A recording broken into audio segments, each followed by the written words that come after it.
Hola a todos y bienvenidos al capítulo 50 de Arduino desde cero en español. En esta oportunidad analizaremos distintas opciones para alimentar nuestros proyectos, desde el simple cable USB conectado a la computadora a la fuente externa, pilas comunes y recargables, baterías tipo Powerbank hasta una fuente de computadora. Ya sabemos que la manera más simple es usar un cable USB conectado a la computadora. De esa forma podemos alimentar Arduino y desde la misma placa sensores y dispositivos externos. La computadora será la fuente de tensión de 5 volts regulados con una corriente máxima de 500 mA. Apto para la mayoría de los casos, y también mediante el mismo cable tendremos comunicación con la placa para cargarle programas y enviar y recibir datos mediante el monitor serie. Si una vez cargado el programa ya no necesitamos comunicación con la computadora, una opción de alimentación es usar un cargador de pared como el que se muestra en la imagen, el cual es típico para cargar teléfonos móviles. Conectado a tensión de red podemos usar el mismo cable USB para alimentar Arduino y dispondremos de un suministro de corriente superior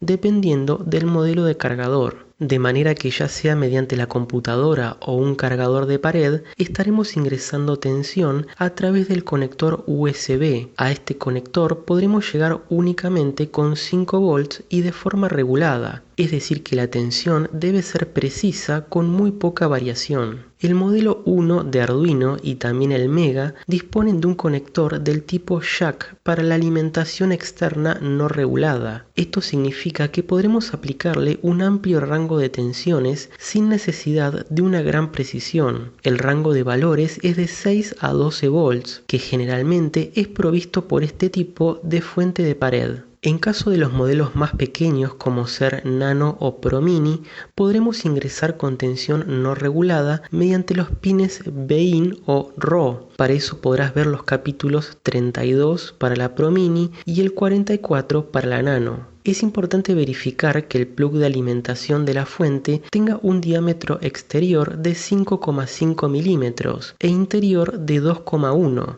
ya que existen de diferentes tamaños. También que la polaridad indique que el positivo se encuentra sobre la parte interior del plug, como se muestra en esta identificación. Toda tensión que ingresemos mediante el jack de alimentación pasará por este pequeño amigo que es un regulador lineal de tensión, el cual toma la tensión no regulada de entre 6 y 12 volts y genera una tensión regulada y precisa de 5 volts, necesaria para el funcionamiento de la placa. Aquí surge la pregunta de cuál es la tensión más adecuada entre el amplio rango que podemos aplicar. 6 volts es el valor de tensión mínimo absoluto.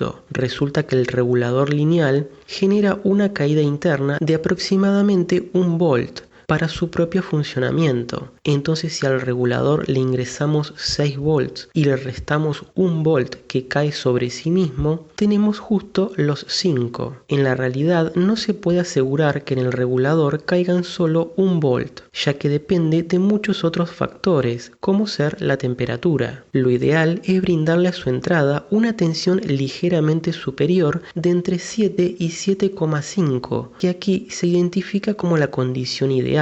De esa manera nos aseguramos de darle un margen al regulador, y si en el mismo caen más de 1 volt, no hay problema, igual estamos con sobra. Luego tendremos el resto del rango, que aquí se resume entre 9 y 12 volts. Claro está que podrías alimentar con 8, pero resulta que es un valor poco frecuente, por eso vamos directo al rango más usual de 9 a 12 volts. En este rango de tensiones estaremos en un valor correcto, es decir que el regulador los puede tomar para generar los 5 volts que requiere Arduino para funcionar. El problema es que a medida que nos alejamos de la tensión ideal de 7 o 7,5 volts, el regulador debe disipar en forma de calor la tensión adicional. El regulador de tensión incorporado en la placa es muy útil, ya que nos permite ingresar con variedad de tensiones no reguladas, pero a mayor tensión disipará la misma en forma de calor, reduciendo su eficiencia. Otra posibilidad es la alimentación mediante pilas comunes y recargables, que nos permitirá movilidad en nuestros proyectos. Una pila común tiene una tensión nominal de 1,5 volts, nueva sin uso tendrá un poco más, cerca de 1,6. 6 y luego claro que irá reduciendo su valor a medida que se descargue. Teniendo en cuenta los valores de tensión que vimos recién, podríamos colocar 4 pilas en serie para obtener la tensión mínima absoluta de 6 volts. Si conectamos 5 en serie,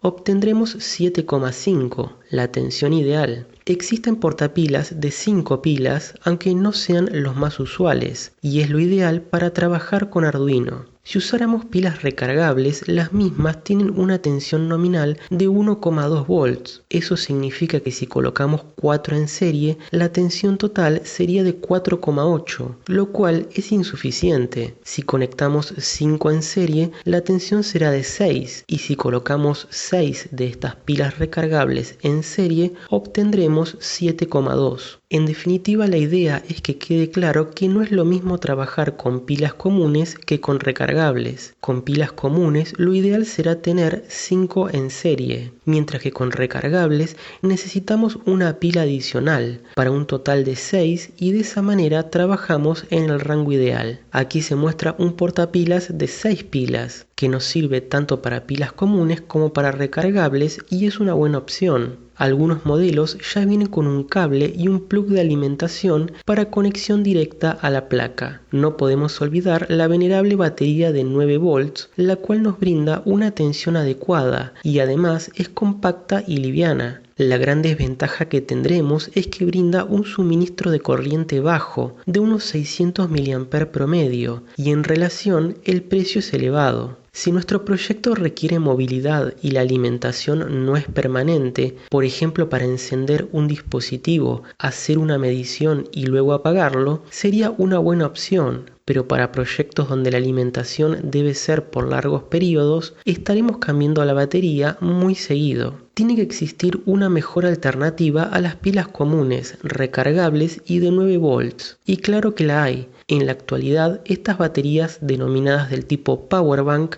son muy versátiles. Veamos por qué.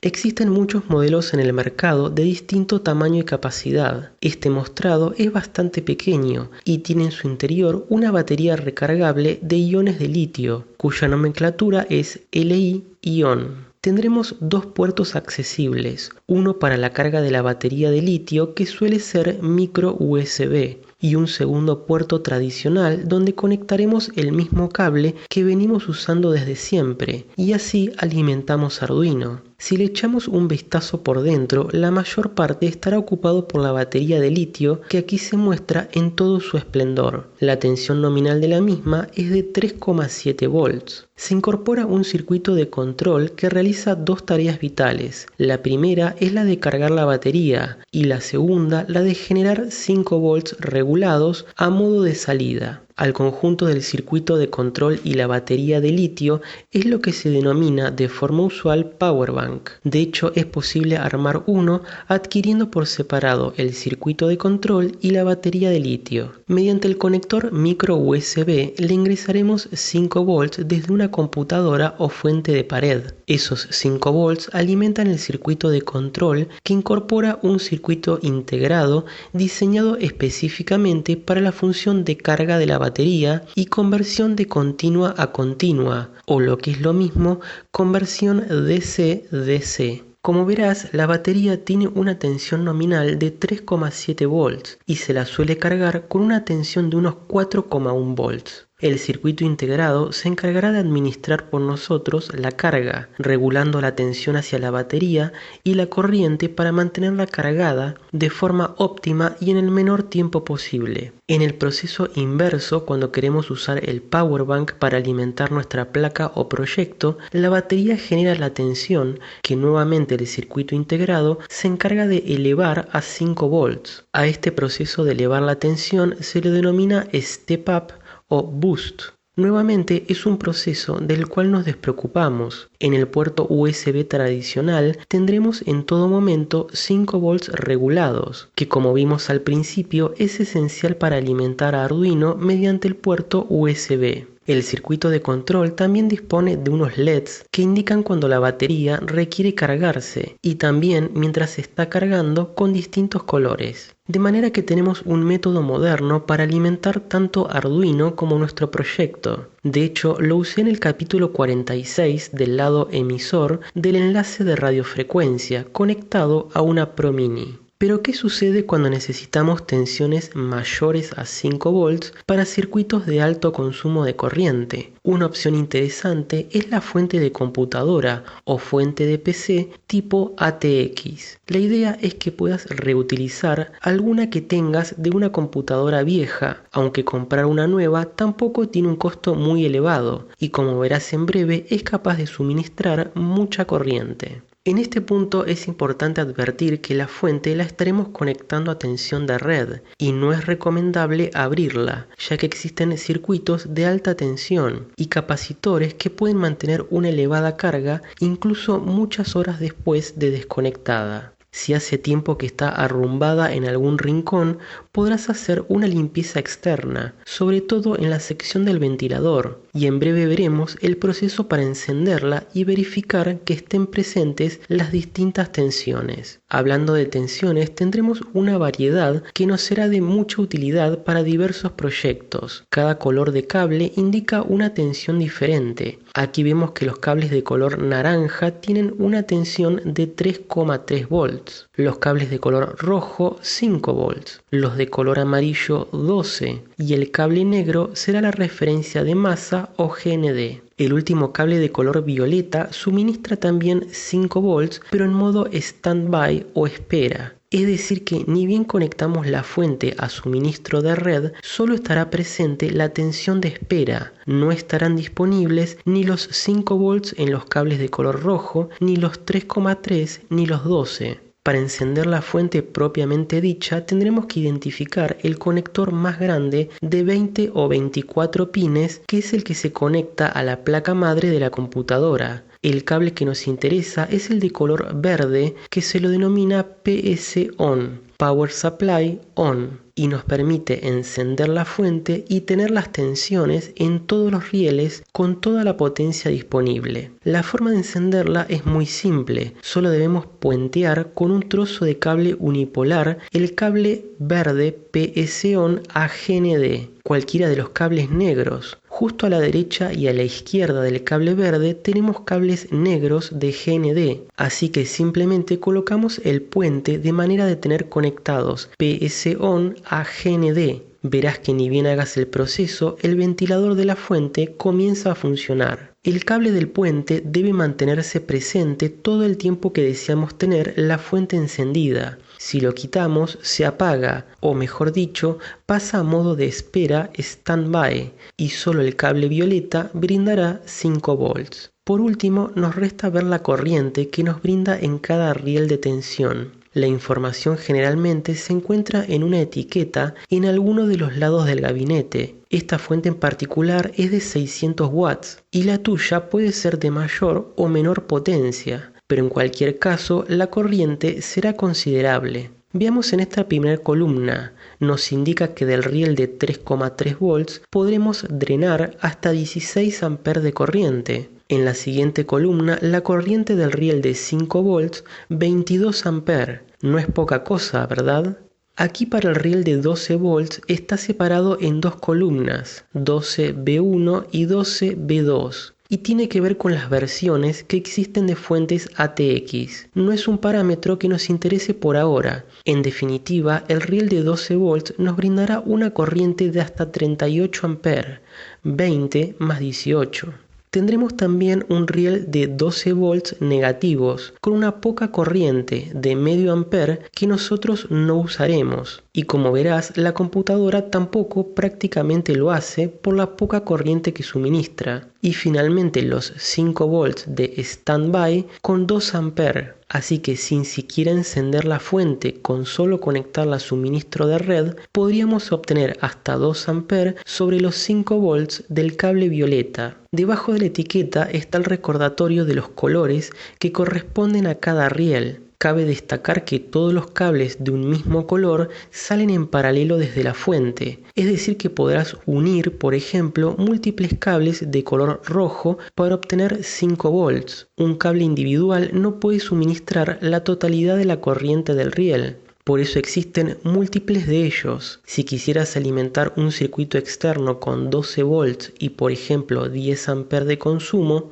sería conveniente que unieras unos 3 cables de color amarillo para distribuir la carga. Una aplicación inmediata para una fuente de PC sería por ejemplo lo analizado en el capítulo 33 con el motor bipolar NEMA 17. El cual aquí se puede ver la nota del diagrama eléctrico, donde la tensión a aplicar al driver A4988 es de 12 volts y una corriente de 2 amperes. Otro ejemplo sería alimentar una tira larga de NeoPixel, como vimos en el capítulo 29. Una tira de 60 píxeles en la nota habíamos analizado que requería una fuente de 5 volts y una corriente óptima de 3,6 amperes. Ningún tipo de problema para la fuente de PC, es capaz de esto y mucho más. De ahí su versatilidad a la hora de disponer de varios rieles de tensión y un gran suministro de corriente. Para recapitular, vimos distintas opciones a considerar a la hora de alimentar nuestros proyectos de Arduino, desde el cable USB